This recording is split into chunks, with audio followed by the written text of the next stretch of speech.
Hey everybody, I'm back here again to do yet another character review. Like I mentioned in my last video, um, my friend and I are doing Melody from Little Mermaid 2 Return to the Sea and Jane from Peter Pan 2 Return to Neverland. And I'm here today to do my review of Jane. Before I get started on my review, there are a few things I need to mention. I'm honestly not just a huge fan of Jane. I mean, I do like her, but I haven't followed her a lot, so I didn't really know about a lot of the complaints that she got. But after watching my friend's video, I have to say that these complaints that she gets are very weak and invalid, in my opinion. I mean, I understand that she's not a character for everybody. Not everybody has to like the same characters, but these reasons just don't make a lot of sense for disliking her. Anyway, the complaints that she seems to get are she's a spoiled brat, a killjoy, stupid, mean to her little brother, she betrayed Peter Pan, she almost got Tinkerbell killed, she replaced Wendy as the leading lady, her development was done poorly, and she's a sequel character. Okay. Now let's get started. Starting with she's spoiled. How? How is she spoiled?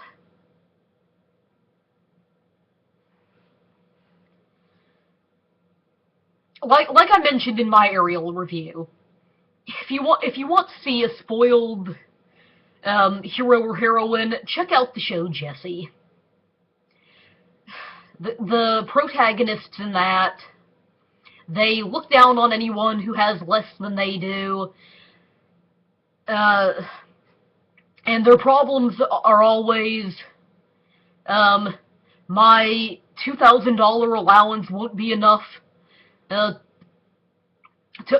buy me the tickets to see my favorite celebrity's concert and buy me an autographed poster of my other favorite celebrity.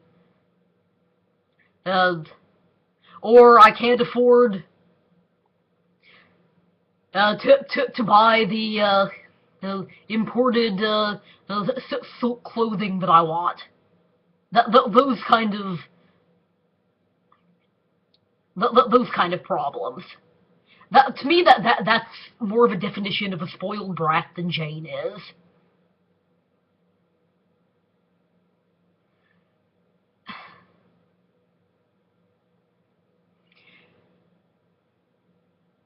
Jane not wanting to listen to the Peter Pan stories and not wanting her mother to read them to her little brother doesn't have anything to do with her being spoiled or ungrateful. It has more to do with her being practical and knowing that they live in reality. Not just in reality, but in a very scary time, World War II.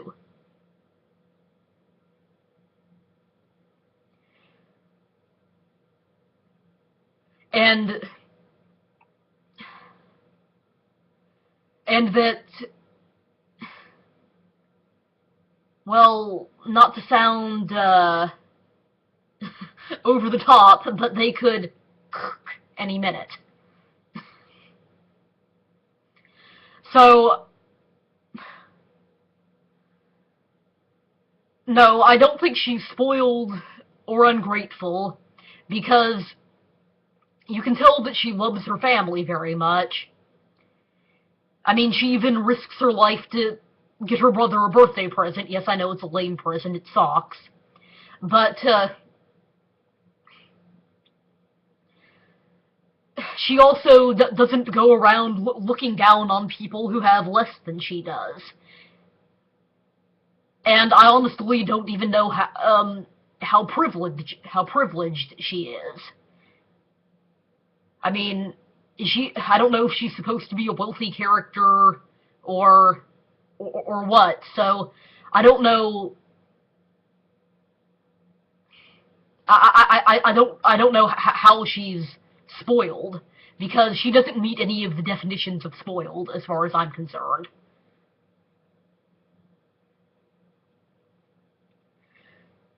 Okay. She's a killjoy. Like I just mentioned, she lives in what time period? World War II. WWII. A very scary time when, honestly, she and her loved ones could, well, die any minute. And she knows, well, she makes a promise to her father at the beginning of the movie that she will protect her mother and brother. And she knows that she needs to grow up and live in reality. Which reality is not a fun time. It's not a fun place to be during this period of time. And you can tell when you watch her, like when her mom starts reading Peter Pan to her little brother, that she still wants to hold on to that childhood, those childhood memories, and live in that childhood, but she can't.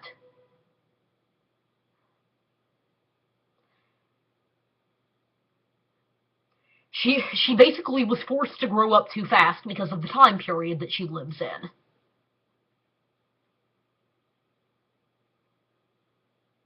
And she feels like her mother is forcing her little brother to live in a fantasy world, and that it won't be good for him in the long run.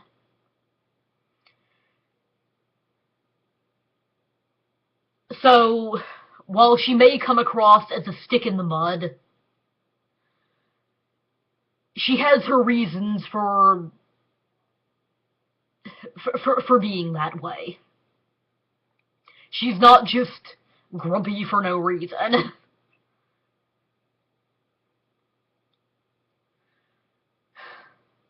She's stupid. How? Okay,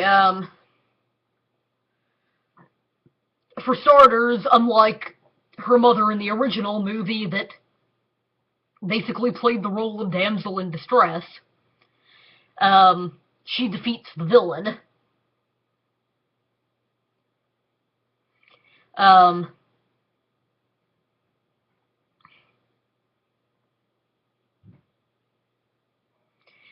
And,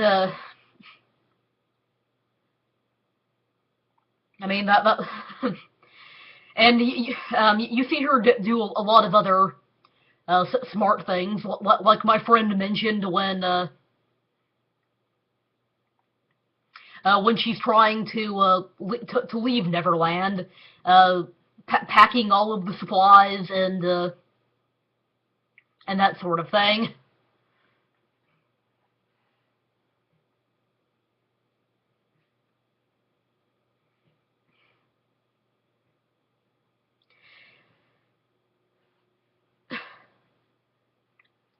And yes, I know she does make a deal with Hook, but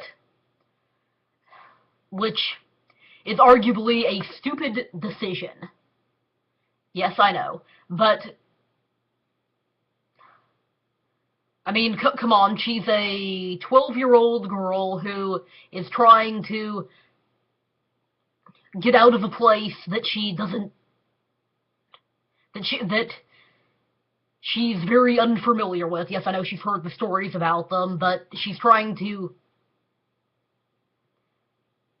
get out of a very strange location to her. So it wasn't a bright move to make a deal with the bad guy, but in the end she defeats him.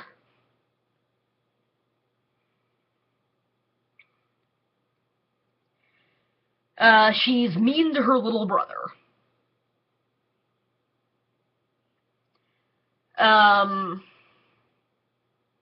How? Um, Again, she risks her life trying to get him a birthday present. I know it's a lame present, socks, but as my friend mentioned in his video, um, socks were considered quite a luxury item to have back then. Study up on your history. Um, and the fact that she doesn't want him to keep hearing the Peter Pan stories. She's not really doing that because she's mean to him, and out of meanness, and because she doesn't like him or anything. She's doing it for his own good. She doesn't want him to be living in a fantasy world when there are people being killed all around them.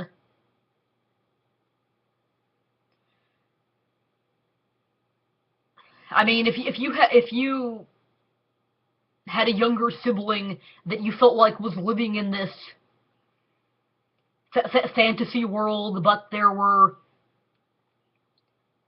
a war going on and people dying all around you, you would feel a bit guilty about it, and a bit worried that they would grow up having a skewed reality, wouldn't you? Just kind of try to think that over.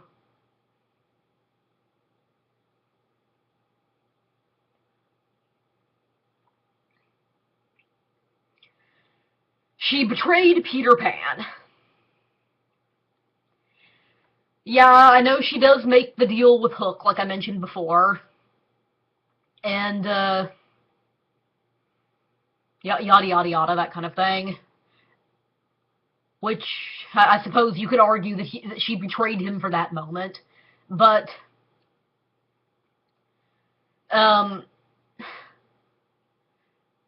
she gets rid of the whistle. And one of the Lost Boys, I forget what his name is, but one of the Lost Boys finds the whistle and blows it, and that's how Hook and the pirates find them. She wasn't the one who blew the whistle for Hook to come. So, while she did initially make the deal with Hook, she wasn't the one who summoned Hook to come, and also, when she makes the deal with him, she makes certain that he's not going to harm anyone. I think that he says that he won't harm a single hair on Peter Pan's head. Then when he shows up, he pulls the hair out and says, "And here's the hair I won't harm." So he twists his words around, tells a half-truth or something. But so I mean, yeah. Well, you could argue that when she makes the deal, that moment she betrayed them, she redeems herself pretty quickly afterwards. Which, to me, isn't a reason to hate her. I mean, as I've mentioned before, there are several Disney heroes and heroines that make deals with the bad guys and realize that, oh, it was a stupid decision, and fix it.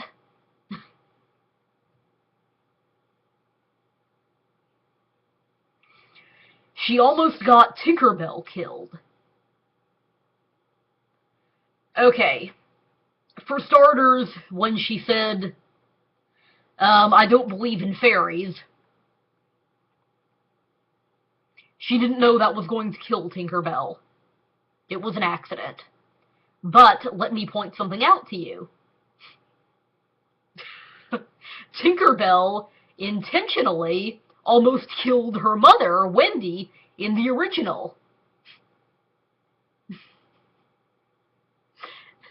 Think about that a minute. So, it's okay for Tinkerbell to intentionally kill Wendy, intentionally try to kill Wendy, but it's not okay for Jane to accidentally almost kill Tinkerbell. That seems like a real double standard to me.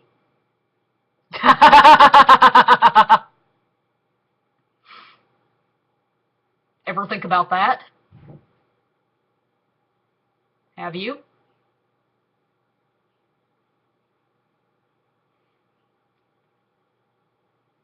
And yes, she does. Even though she almost kills Tinkerbell, accidentally, unlike Tinkerbell in the first movie, she does end up saving her.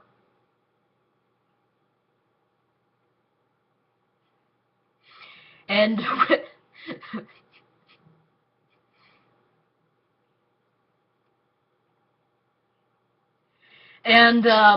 okay, moving on.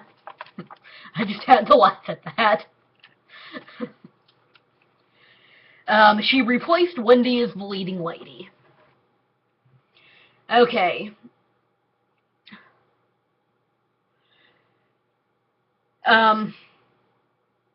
Okay, even if you liked Wendy, even if she's one of your favorite characters, while I can see that you were disappointed that she got replaced as the leading lady, is her being replaced a valid reason to hate the character that replaced her? I mean, personally, I prefer Jane over Wendy, but that's beside the point. I'm just saying that even if you do personally prefer Wendy, think about this for a minute. Are you sure that you don't hate the idea that Wendy wasn't the leading lady and got replaced, and you don't really hate Jane?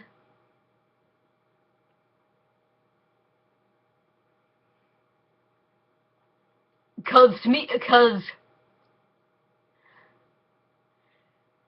me, hating a character just because they replaced your personal favorite character seems kind of like a weak excuse to hate that character.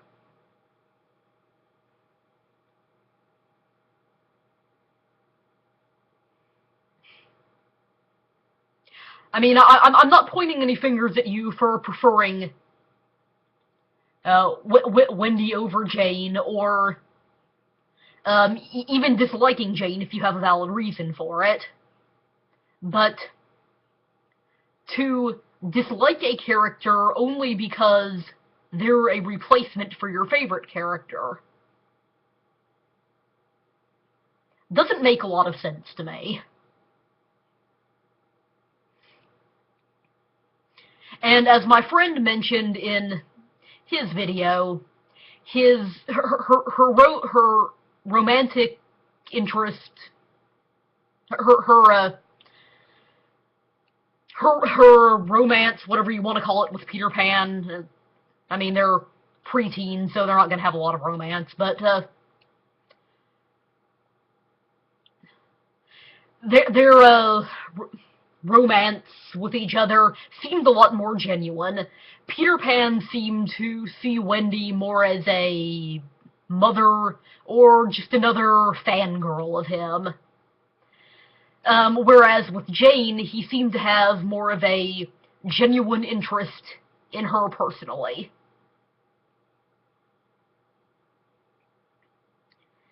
And moving on, her development was done poorly.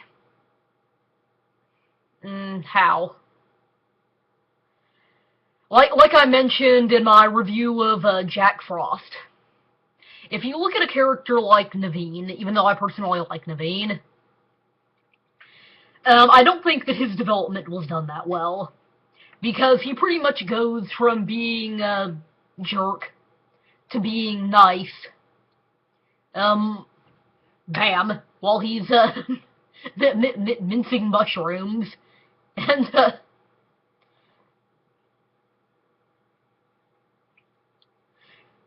and never really takes responsibility for his mistakes or anything like that. Whereas with Jane, all through the movie, you see her, you see her emotions come through, and you do see her take responsibility for her mistakes.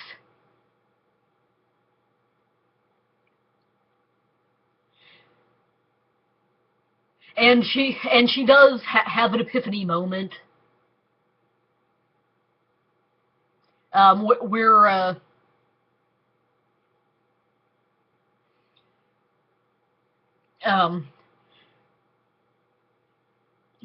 she does have some epiphany moments where she finds out that she's almost killed Tinkerbell, and when Peter Pan gets captured by Hook and that sort of thing. But all through the movie,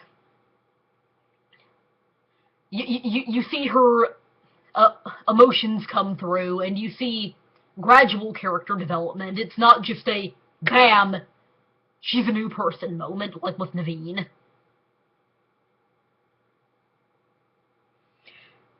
And finally, she's a sequel character.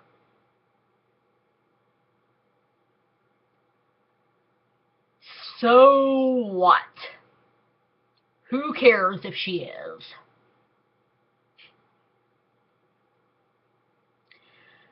Like I mentioned in my previous review with Melody,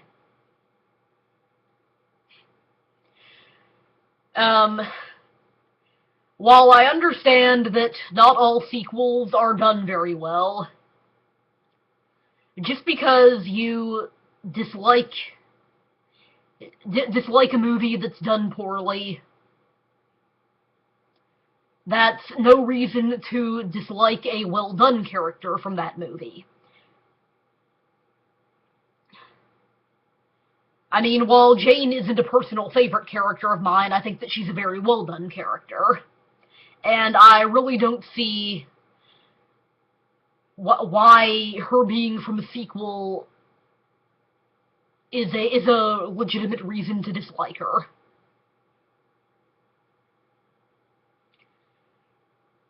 To me, that's one of the weakest excuses to dislike a character ever, honestly. I won't go too much into it because I already went over it in my Melody review. Anyway, that's the end of the complaints. Like I just mentioned, Jane isn't a personal favorite character of mine, but I do see why people like her. I think that she's an extremely well-done character.